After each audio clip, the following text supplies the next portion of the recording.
Hey guys, here's what the Cubs have done so far this season. They started winning 2 of 3, but losing the first one to the Pirates.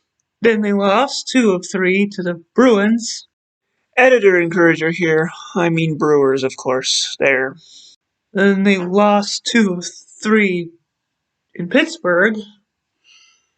Then they lost 2 of 3 against the Brewers, and I was thinking, okay, I've I didn't ever really have that much hope that this team would do better than third in a pretty measly division this year. It's not as rough as it looked. The Reds have offense somehow. The Brewers are pretty solid. The Cardinals have Nolan Arenado, and Molina's doing incredible. And the Pirates are a team that exists. But man, that was rough. I didn't really watch most of those games for a variety of reasons. Usually they were on a time I couldn't watch them, or I was otherwise occupied. Plus, having them all on a TV station that doesn't even get to that many different places. Real smart move there, Ricketts. Anyways, I watched Sunday Night Baseball against the Braves.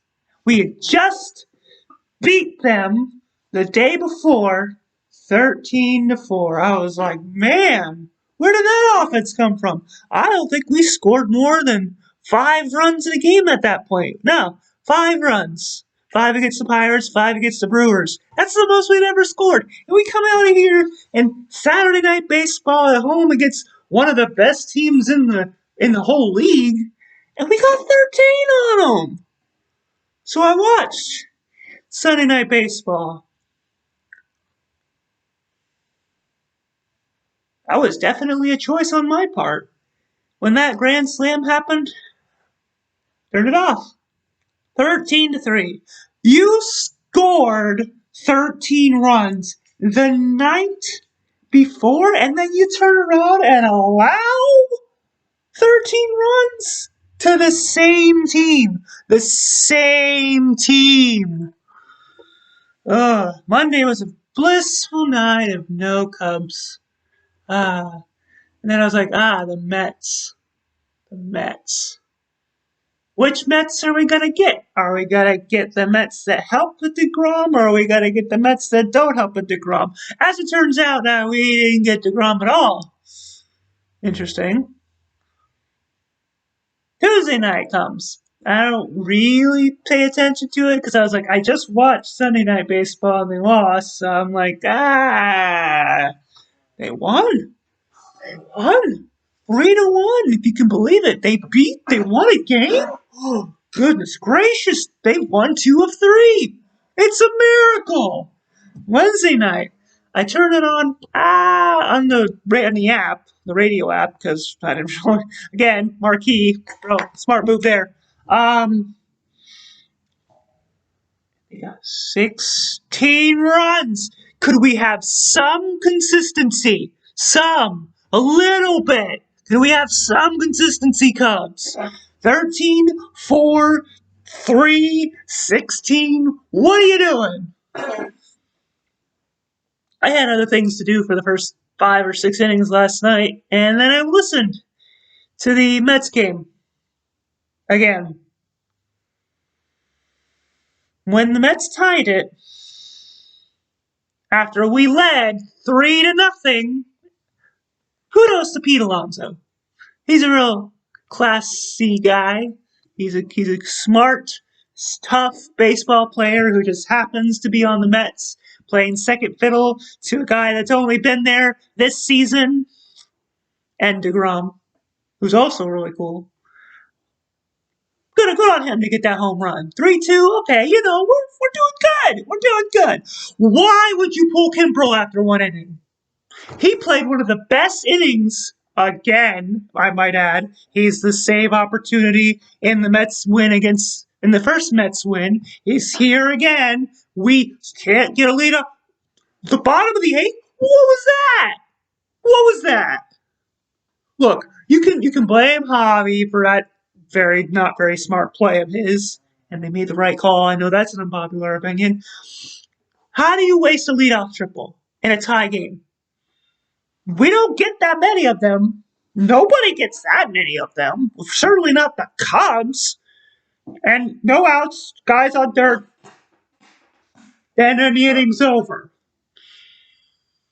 So we're tied, and instead of Kimbrel having an opportunity for a save and everybody getting to go home, 30, 38, 39-degree temperatures, and there's 10,000 people there who have, well, as much as they enjoy watching baseball because they're there when it's 39 degrees outside, they'd probably like to go home. But Kimbrel, man, what a story! Last season, starting slow and looking kind of, it just didn't seem like what was going on. And then he found that rhythm, and whatever rhythm he took from the end of last season, he has taken it with him this season. That is so cool. It's sad that one of our best pitchers is the closer. Is it a good thing? Sure. Would it be nice if the pitchers outside of, Arrieta would be good or consistent, or if the Cubs could have any consistency at all? Backing up to last night's game, though. Kimbrel gets 3 fantastic outs. Just boom, boom, boom. No sweat. No sweat. And then we get a double. All right, man on second, an inning early. Let's get him home. You gotta be kidding me. Part of that is because of the man on second, but again, I said it too. I tweeted, I said, good game, Mets. Way to go. You know what did it? No. You know what did it even more than spoiling a leadoff triple? I'm not hitting, I had to not hit. You know what did it more than spoiling a leadoff triple in the 8th and spoiling the leadoff double in the 9th? Not bringing Kimbrel back out. What are we, the Rays? We don't want the hot hand to have too many pitches or something? Like, what are we doing? Somehow, after allowing a man on base, on top of the man that's already on base, we get a double play and we end the inning. And I gotta say, that 10th inning, listening to it, I was amazed. Amazed that we got out of that. I'm amazed we got what we did. The bases were loaded at the top of the 10th. Winkler and company managed to have all the bets, all the bases possible except for home. And somehow we got out of that. So I was like, oh man, if that's the miracle of the day, then that's a miracle enough, guys. Come on. Talking about the Cubs here. No. We got to have a walk-off single. Jason Heyward. What a player, guys. Come on. We could talk honestly. We're not even close to the deadline, the trade deadline. Can we please, for the love of baseball, not worry about whether they're staying or going? Can we just enjoy them while they're here? If they get traded at the deadline, if they walk at the end of the season, we'll deal with that then and just enjoy the fact that Chris Bryant, Anthony Rizzo, and Jason Heyward, and Javier Baez are Chicago Cubs. We don't have Schwarber, we don't have Lester, we don't have Darvish, we don't have Tarantini. They're off doing pretty solid where they are, especially over in San Diego. Can we just enjoy the ones while we're here? I'm sure Braves would love, are envious of the fact that we get to enjoy Jason Heyward. Sure, teams that some of these other players were on would love to enjoy having players that are on our team. That we're so busy worried about whether they're leaving, just enjoy them. They're Cubs. Whether they're Cubs until the deadline or Cubs until the end of the year, or we get to sign them all back somehow. Of course, it's unlikely, but somehow. They're Chicago Cubs. You are Chicago Cubs fans or baseball fans. Enjoy them, Cubs fans. Come on, man. We get the Brewers tonight, or actually this afternoon, tomorrow afternoon, and Sunday afternoon. That's pretty cool. Hopefully we can continue the homestand. We'll finish it strong. We'll go to Atlanta, go to Cincy, deal with that, and end the month on a high note. Please, Cubs. If even if we don't win every game in the rest of the month, can we have some consistency?